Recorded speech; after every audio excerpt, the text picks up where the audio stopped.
வணக்கம். எல்லாம் எப்படி இருக்கீங்க? நல்லா இருக்கீங்களா? இன்றைக்கி வீடியோவில் என்ன பார்க்க போகிறீங்கன்னா, பண்ருட்டி ஆற்று திருவிழா தான் பார்க்க போகிறீங்க. வீடியோ எண்டு வரைக்கும் பாருங்கள், ஸ்கிப் பண்ணாமல் பாருங்கள். சுனாமி விலாக்கு சப்போர்ட் பண்ணுங்கள். புதுசாக பார்க்குறவங்க சப்ஸ்கிரைப் பண்ணி லைக் பண்ணி ஷேர் பண்ணிட்டு பாருங்கள். வீடியோ எப்படி இருக்குன்னு கமெண்ட்டில் சொல்லுங்கள். எல்லாம் சப்ஸ்கிரைப் பண்ணாமல் லைக் பண்ணாமல் பார்க்குறீங்க, தயவு செஞ்சு சப்ஸ்கிரைப் பண்ணி லைக் பண்ணி ஷேர் பண்ணுங்கள். பிடிச்சிருந்தா கமெண்ட் பண்ணுங்கள்.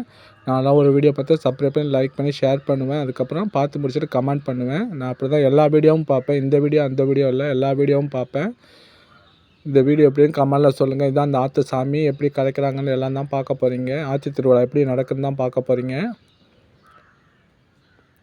கொஞ்சம் பிட்டாக தான் எடுத்திருப்பேன். ஏன்னா லேடிஸ்லாம் இருக்காங்க, நம்ம வீடியோ எடுத்தால் திட்டுவாங்கன்னு பயந்து கொஞ்சம் பிட்டாக தான் எடுத்து போட்டிருப்பேன். பாருங்கள், மறக்காமல் கமெண்ட் பண்ணுங்கள். இதுதான் பண்ருட்டி ஆற்று திருவிழா. பார்க்க முடியாதவங்க இதை பார்த்துக்கோங்க. வாங்க வீடியோக்குள்ளே போவோம். ஸ்கிப் பண்ணாமல் பாருங்கள்.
மக்களே, பண்ருட்டி ஆற்று திருவிழா பார்த்தீங்களா? இவ்வளோ நேரம் பொறுமையாக வீடியோ பார்த்துக்கு ரொம்ப ரொம்ப நன்றி. நேரில் பார்க்காதவங்க இதில் பார்த்துங்க. வீடியோ பிடிச்சா சப்ஸ்கிரைப் பண்ணுங்கள், லைக் பண்ணுங்கள், ஷேர் பண்ணுங்கள். தேங்க்யூ ஃபார் வாட்சிங். Bye bye friends.